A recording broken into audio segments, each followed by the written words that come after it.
Let's go ahead and turn our Bibles to Mark chapter 16. Mark chapter 16.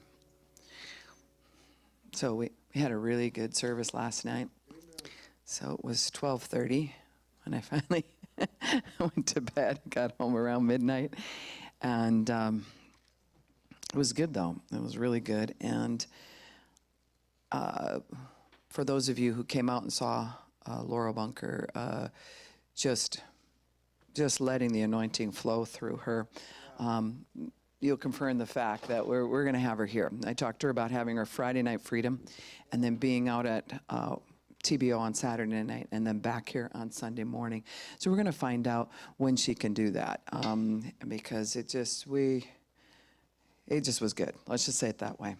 So we're going to talk about, even though some of us feel sleepy from mowing lawns and staying up late and doing all the stuff that we do in the summertime, we're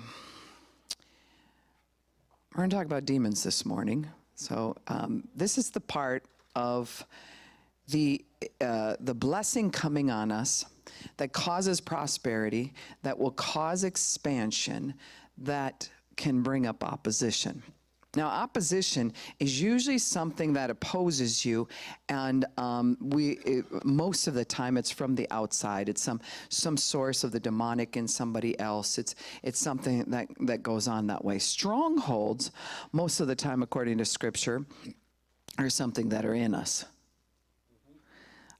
Many times the teaching has been different, like we're just going to pull down a stronghold and we just know we're getting affected because it's over the city. It's strongholds, the Bible indicates, really has to do with a way of thinking. A stronghold that sets up in our mind is a way of thinking that's in our mind.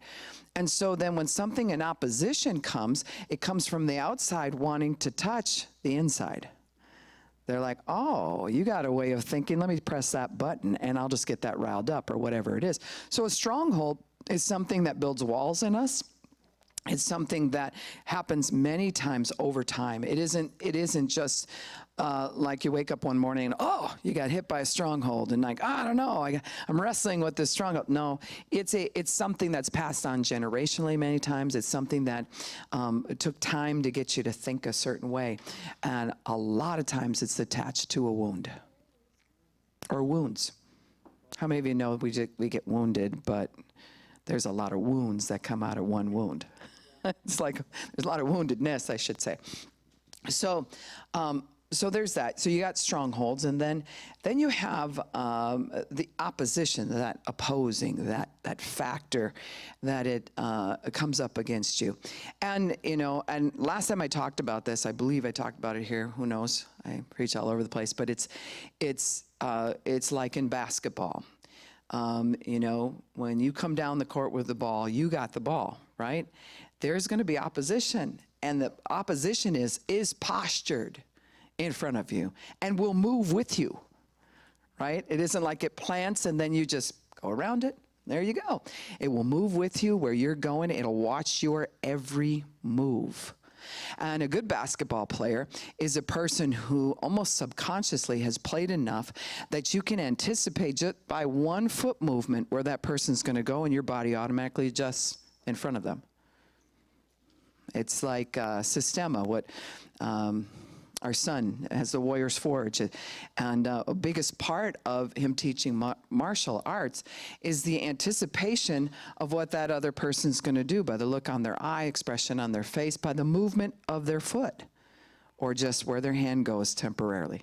It can be that quick, and you position yourself differently because of how that's happened. So a stronghold sets up inside.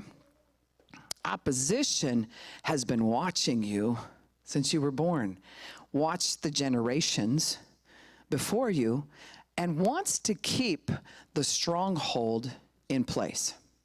Because we can't let you change how you think. That would be dangerous, right? Because then you're going to start a whole blessing thing that's going to pass on for generations, and we can't have that, right? So the stronghold will act like that.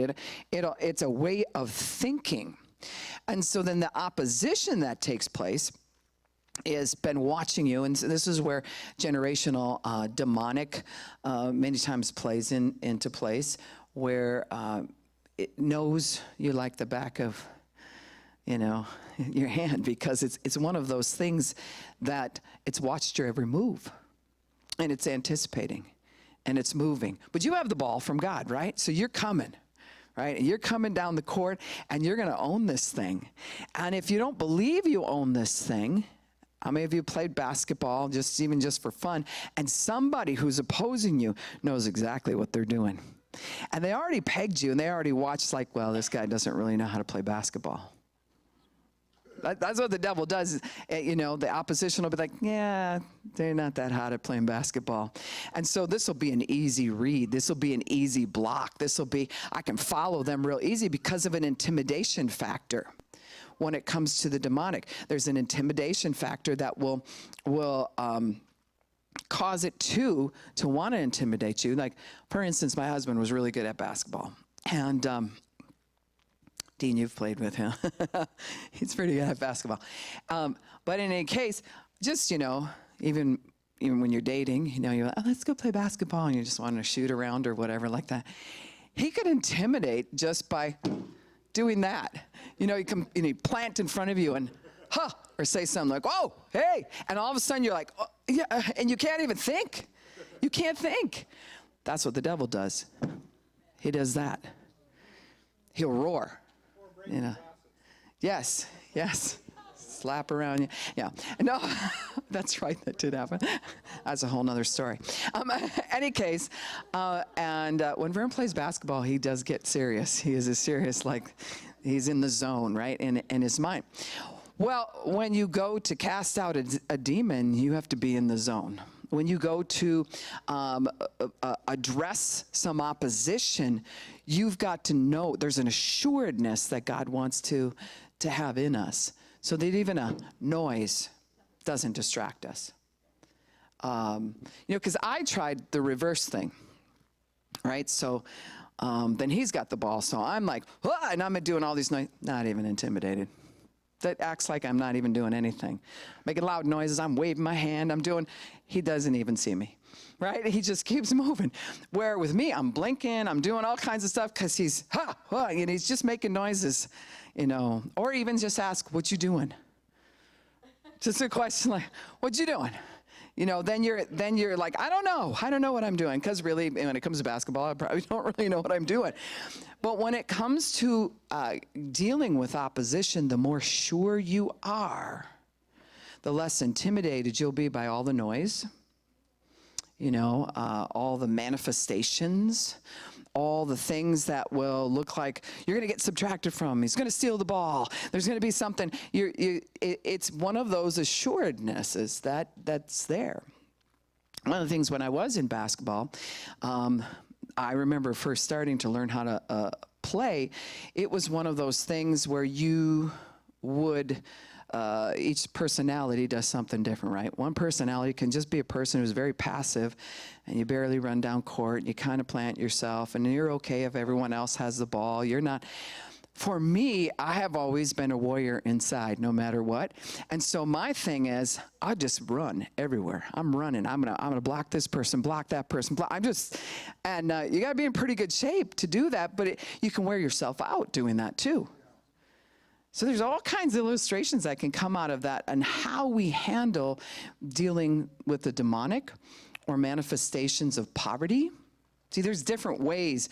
I mean, we think of demons coming forth and manifesting, like contorting on the face, or the rolling of the eyes, or a change in the pupils, and all. Those are manifestations, true.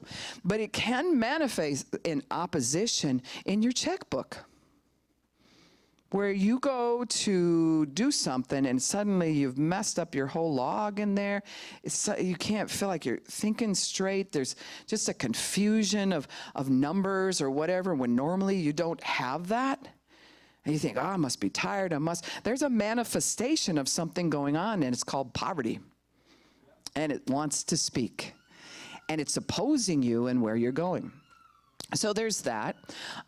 Manifestations in our physical body of something that opposes healing would be symptoms. Symptoms. And man, they come at the weirdest times.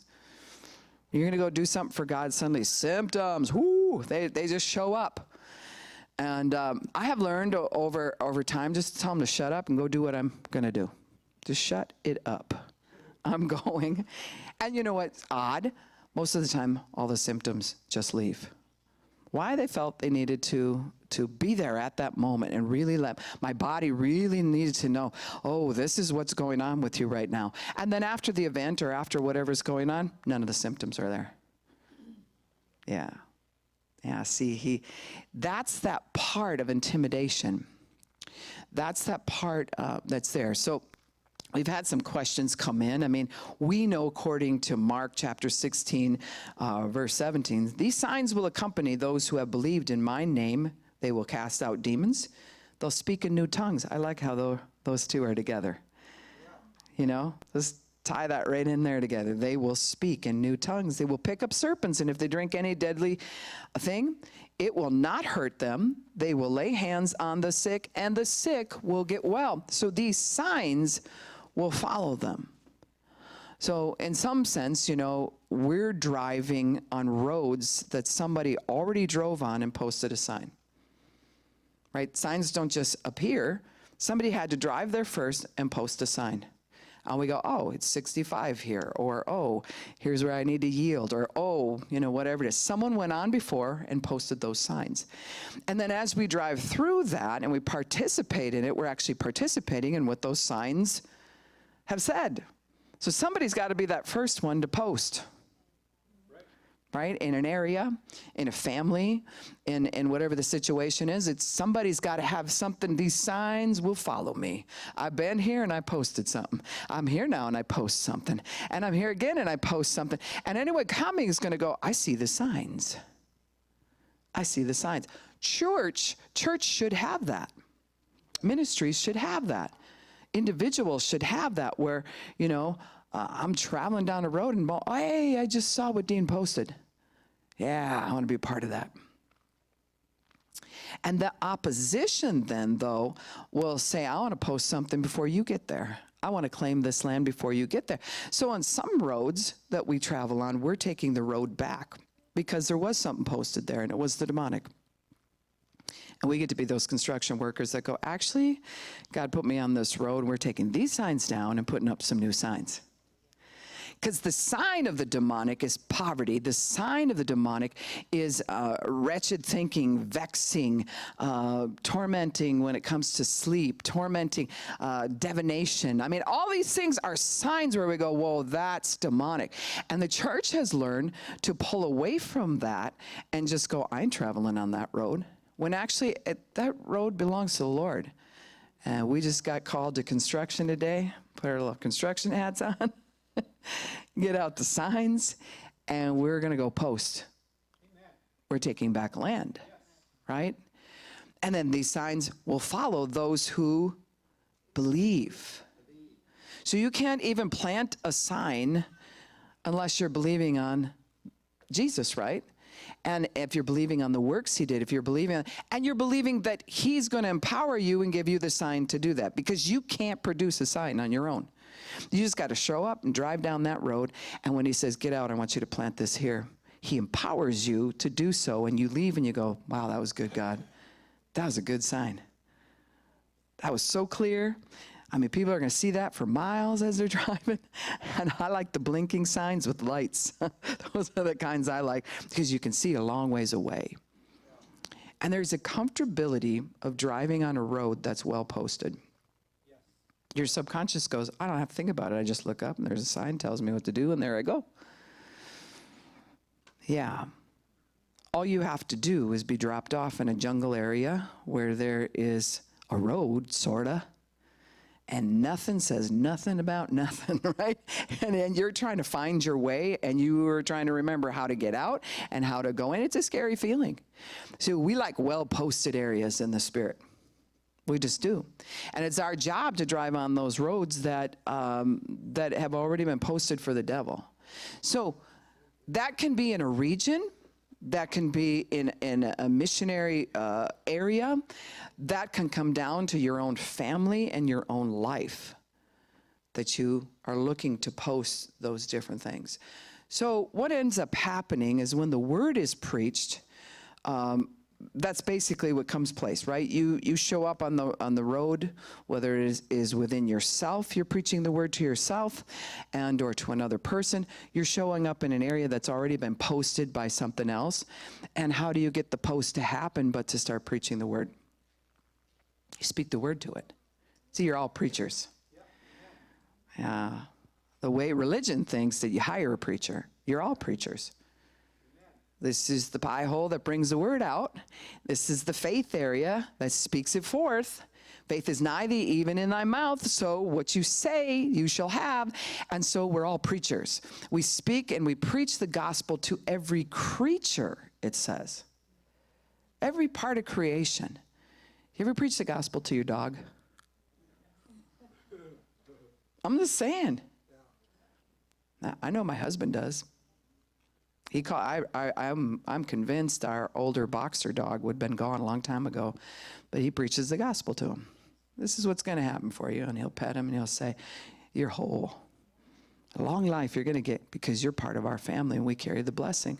Just so you know that, buddy. And then walk on. See, you're speaking. You're not putting together a sermon, but you're speaking life, which is preaching, which is calling things. You're posting things, and signs should follow that. This dog should be old when he goes, right? And we even call how, because we're not victims to this world where we go, we just don't know what day, Sid's gonna just die. We don't know. We don't handle life like that. We begin to call. This is how it's going to happen. We want the best for him. He's our dog. Because we're blessed, he's blessed. And so when he goes, it's going to be very peaceful, and he's just going to leave, and that's going to be the end of that. Right? Doesn't have to have sickness to do it, doesn't have to have. But when you posture as a victim, that means someone else gets to post, and you just got to drive wherever it says, however it says. And just pray to God that he'll give you the grace to drive that road. See, part of that is victim mentality. Other part of that, for some people, can even be pride. I've just had to deal with so much. You have no idea what I've been through. God apparently he expects something great of me because he keeps dishing things out. But he doesn't give you more than what you can handle. See that conversation? There's a syrupy demon wrapped around that. It's very, very slippery fish, that one, because it'll sound right, but it's wrong. It'll sound right, but it's wrong. It's like, oh, yeah, you have been through a lot. When we're dealing with opposition, it's in its face, and we're going to post this ground first, and it's going to be according to what the word says. The sign that's supposed to be there will say what God wanted to say according to his word. And nothing's going to pull that out, because once it's posted, it's there. And when we hold the ground that he's given us. So here's what I want to say, because I want everybody to know this. There is an expansion. If you can't feel it in the spirit, just begin to pray and ask God to show you. When Calvin was here on Tuesday night, he confirmed something Pastor and I already have talked about and prayed about. This has been probably 6 months. It's like, we have been on the run because we can feel expansion coming.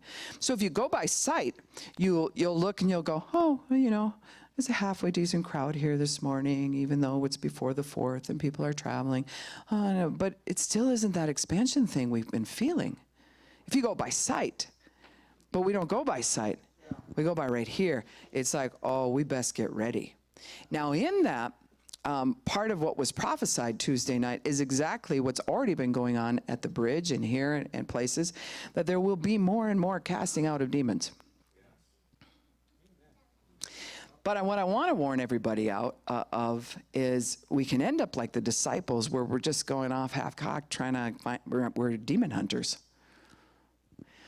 When a demon manifests, then I will deal with it. I'm not a demon hunter. I'm not going to go and find and all that kind of stuff. So I want to encourage you, don't rile something up that God didn't intend to deal with at the time. We have to pray and really figure out What is he saying to do? Or all of a sudden it's going to go awry here because there's going to be expansion. We need teams of people. I can't be, and Vern can't be all over everything, right? But it's really important you know people's backgrounds. I mean, sometimes we can't know that. That you know their backgrounds. You've met with them in a way where you know they're ready for prayer. There's things like that. Now, if all of a sudden something manifests, we got to deal with it. Can't leave the person sitting there tormented. But that's actually, I think that'll happen, and we need to know how to deal with that, and there'll be things that we'll train to work people through that. But you don't want to get in a thing where everything's a demon. You got a problem? Oh, that's probably demonic. You know, sometimes it's a stronghold of training in the brain. And we're trying to cast something out that might, you know, there might be a source of darkness there sitting on it, but it's more so a way of thinking, and you can't cast a way of thinking out. If you hate yourself, that's your way of thinking. Right? Yeah. If you hate yourself. So there needs to be word on that to get you to a place where you're in a spot where you can grow to the place you start to believe about, you know, I'm going to believe about myself what God says about me. Right? That has to be a high emphasis, because I can't go around saying, oh, you had a negative thought, I'll cast that out. You got this, I'll cast that. Not everything's a demon. Not everything's a demon. A whole bunch of stuff, though, is strongholds, and it's a way of thinking. And I want you to understand that. Let's be real, because I don't have time to stop and have a training session. I thought I'm just going to use this morning to talk about it. There is a way that we can get a person in more trouble if we're like casting demons. It doesn't work that way. It doesn't work that way, and it shouldn't work that way. You're probably up against a stronghold that really needs some training and some growth time, right? Some training and some growth time. And we were trained under a few different people, and I think Paul Hegstrom now has passed away. I'd have to look it up, but I think he's gone now. But he trained on just overcoming abuse and things like that. So we had one of the top trainings in the United States. And yet you can train on the stronghold and start working on that. But there would be those individuals that it would be like, yeah, they've got enough training. There's something demonic here. So when people would do the trainings, but they wouldn't know how to deal with the demon, right? And then talking with Bob Larson and a few people that are that operate, and I mean that's what they do, is casting out demons. That's their thing. It's okay, yeah, there's demons, and I'm casting different things, but really need somebody to come over here and teach on the stronghold. Because whether this thing leaves or not, or whether or not it's even there, they got a stronghold issue that needs to be trained through. So there's a balance. So here we got one minister saying, actually, I need help with this, and the other one saying, I need help with that. So there is a balance when we approach a person. So I want to let you know that we have a team that started here. Because I didn't have time to call people, and you know, I feel like I'm just going to deal with this in prayer. So because the major people that have been praying, casting out demons and stuff like that are here. But Felicia and Lindsay have been put in a spot where both by prophetic acknowledgement and then training that they may be doing some deliverance. They don't know where it's going to go. They don't know how all this is going to work, if it's only for a little while or whatever it is. Calvin Woods spoke that also when he was here probably a year ago in confirmation that said your children are going to do, talking to Pastor and I, if they're open to it, they're going to operate in this, and the anointing is here for it right now. Well, so that puts some things in motion. What we want to do is have it available for somebody's manifesting you next to you, or you're at your house and you know somebody's got something demonic. By any right, take care of it. But in the church setting, I think we're going to go more toward a vein of setting up. If there's something manifesting in the service, that's one thing. But setting up where you go through a process of getting rid of the demonic, right? Where you set up an appointment, you're going to deal with this. You know there's something there and agitating. When we're in a prayer line, that's one thing. You know, something can manifest and it's got to be dealt with or whatever. But I think for the church, so it doesn't get cray-cray, you know, because that's what can happen just like that. We need to have that team established and those spots where we're carefully taking care of people. And we're going after a balance of, you got the stronghold side that needs training, and you got the demon side that needs to be cast out. But we're trying to bring the two together, right? And we don't want people thinking when they come through the doors that, you know what, you just go to Word of Life and we'll cast the demon out and you'll be fine. Well, whatever went out was sitting on something that you had a stronghold regarding, and now how are you going to get training for that? So we have to have a way to bring a person in and say, let's get trained in that. Let's shore you up in this area.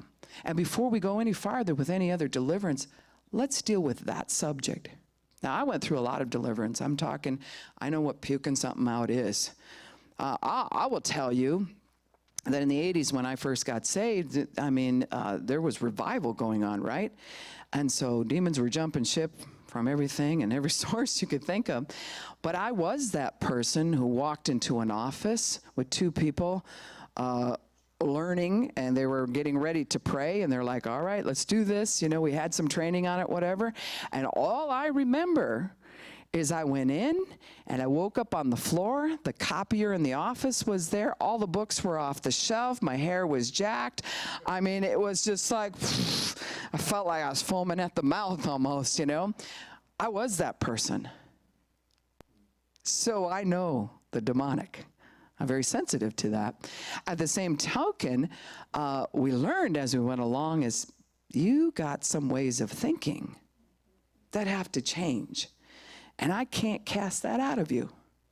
I really almost in some sense wanted that cast out. It's like, just cast out that area of my thinking, then I'll be fine. But then you don't get to grow. And God has it set up where we got to grow. We got to change. And so sometimes you'll see a stronger manifestation also if the stronghold is so set in place and you're trying to get at the demon and it's sitting right behind the fort of the stronghold. And you don't have time to deal with the stronghold because, you know, it's at an end of service or it's in the middle of a service or it's, you know, boom. It's not like you set up the appointment to walk through that. That's a little bit difficult. That's a little bit edgy in some sense because the person could get hurt emotionally, mentally, physically. The person could get hurt. So there has to be a high protection in those areas. So this is something why we feel like we have to have a team, why we feel like we have to do that. And there is a process. I don't think just everybody should be like, I'm going to sign up for deliverance. I have this. I'm going to sign up for deliverance. Some things you just need to grow in. You just need to grow. It's like the rest of us. You don't get out of it by just having some source cast off of you. And then some things, there needs to be a working through because you might not be seeing what's been sitting there. And it's stuck behind a stronghold of your own thinking. And once you get that revelation, it's like, oh, the wall of the stronghold comes down. That thing's got to go. That source has to go in the mighty name of Jesus. But we don't want it where you're stirring up hornets' nests, where we go and we just kind of mess with the nest, and then something left, and we're like, whoo, yeah, that was great. And you can actually just feel like we got out of that without being stung. Hornets were going, but we saw something leave. Yeah, but you stirred up a nest that person now has to live with. And the torment they're going to go through could actually be far worse than if we'd have trained them, because who's going to war best for their temple, you or them? You're only there for a moment. They have to live with themselves, right? And so part of what happened in the 80s when I went through deliverance was talk about stir up a hornet's nest, right? All the books on the floor. And actually one of the guys that was helping was on the floor also. I don't to this day know what happened to him. I'm a pretty strong lady. I was raised on the farm, chucking bales, doing all that kind of stuff on my own strength, let alone you add some demons to it. You know, I apologize. He's gone home to be with the Lord, so I apologize. He probably doesn't care anymore for whatever happened, because he was on the floor too. I mean, we need to talk about some of these things. But the other part was, in stirring up the hornet's nest, I had someone else pray for me. I all of a sudden started manifesting. Part of the problem was the manifestation took place intensely because I didn't have the training of how to address it myself. I wasn't sure myself. I didn't know the word myself. So there's a big part that's important to get that in, to make sure that you got word on it, make sure that you have revelation on it, and make sure you know what you're addressing and you're going after that one thing and not just stirring up a hornet's nest. Because people get stung like that. And if you get stung hard enough, it can kill you. I'm saying it. People can go out of their mind. If you find a hornet's nest and you just stir with that and you're not following the Spirit, people can lose their mind on that. And sickness can take place in their body and stuff. So it's a delicate thing. But I remember being in that spot where I'm on the floor looking up, and I had no idea what went place. And literally, I was disorientated. And then it happened again where I started manifesting, and somebody attempted to cast a demon on me, and they had no idea what they were doing. There was trouble that went down. I mean, stuff got busted up. So there's and then later what happened to me is I went home, I was busted up physically because it got out of control. The place was busted up, and they had prayed for me thinking, we got it. And I went home in torment. I was tormented. See, so there's a training, and what I'm trying to say is I'm not trying to stop people from moving in the Spirit, because it says those signs should follow those who believe, right?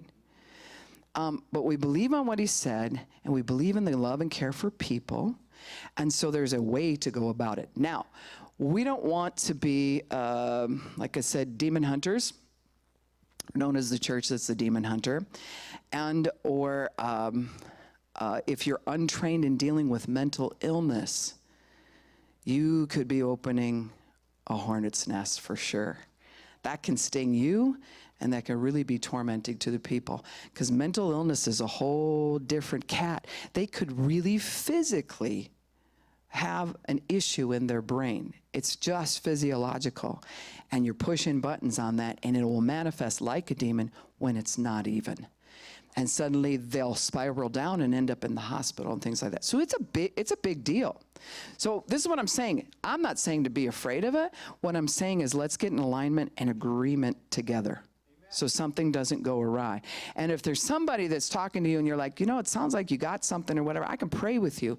But it'd probably be good if you called pastors and at least we had something assessed. Because I can assess, is this mental illness? Is this something very demonic?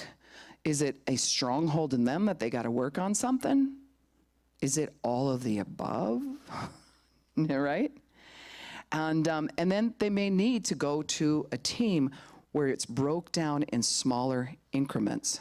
When you're messing with something that's been strongholds forever and a day, your grandma, your great-grandma, all that, pass that down, there's a way of thinking that you're poking around into. Maybe it's a half-hour session after a church service. You're poking around into generations of thinking. And there's a part, too, prayer and fasting comes into. The church does not like that part. And so when you have a team trained, they understand prayer and fasting. There is a part when it comes to the demonic that we should be fasted up. Doesn't mean every single time. Doesn't mean you got to go without food for a month. There is no regulation on it. But you got to set some things aside before you approach this. Do we get a chance to do that if all of a sudden somebody manifests right here, right now? No. Right? But if we're going to work in these ministries, then we got to be ready at all times. So you live a fasted lifestyle. You live a way of thinking that says, I never know when something's going to manifest, and I got to be ready. And I'm not going to assume that I'm ready, because that's what they did scripturally, and they got the crud beat out of them, right? And then they went back to Jesus and said, why didn't he come out? Why didn't it come out? Why didn't it? Well, see, I'm not as concerned about the disciples who had that happen. I'm concerned about the person it happened to and through. Right? If you want to use the term client, that's your client. That's the person you're showing compassion to. That's the person you're pulling into the kingdom. It's the person that we're concerned about. So this is part of why we feel like there's got to be a shift and change, because we are about to expand, and the manifestations have been just popping. They've just been happening. Because, we're all getting training in it, and we're all believing for it. Like, let's get some people free. But I think structure and a little bit more order we're going to put into place. And I just wanted you to know, they're not saying, Lindsay and Felicia aren't saying like we're the gurus of all and we're going to do this. But we had to have some people that was prophetically spoke over them. They know, they're learning how it operates, and they're tight with us. And then once we get that, then we're going to expand that out. That doesn't mean everybody stop praying against the demonic. No, but overall, when somebody needs long-term help, or they need to go through that process, we want to have a team that will be able to do that. We've had 2 right now, and I'm just gonna, because we gotta talk about it. We're family, right? And then we're going as a team. And if I was a coach, I'd be talking to the team just like I'm talking now. Here's where we're going. We've had 2 so far that people have prayed over, and now they're far worse off than they were before, because it stirred up the mental illness.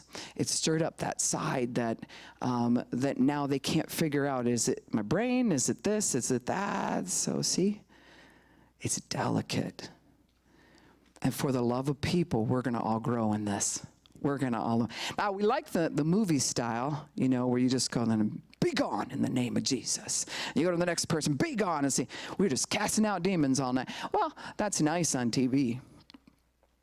That's not real life, because there's a person intertwined around that. Their emotions, they're mentally, emotionally, physically tied into this thing that's sitting behind the stronghold that's been established for generations. So let's stand. There's also a side that can be power. Where you got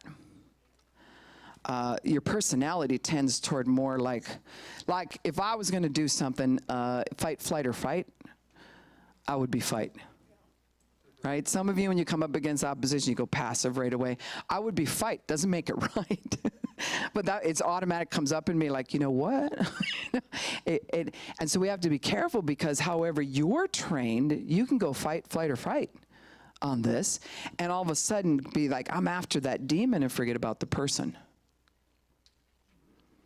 And then sometimes we can get passive when we need to be more authoritative.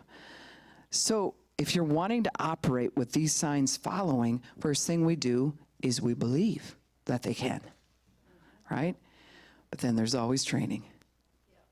You can't assume just because you believed it's all going to work out. There's always training. So stay teachable, because at any point, if any of you get where you're not teachable, that thing will eat your lunch and it'll hurt the person. This is delicate. How many of you want to operate where you just, we're going to cast demons out. I'm about had it with them happening on my family or whatever. Absolutely. So this is really what you're signing up for. Gets more training, understand more things when it comes to the brain and the mind and how the body operates. Because to be a whole person, you have to be whole mentally, emotionally, physically, and spiritually. Spiritual trumps everything else, so it is a big portion, but the rest of you is still there. Right? That's what makes you. Is that the lembras?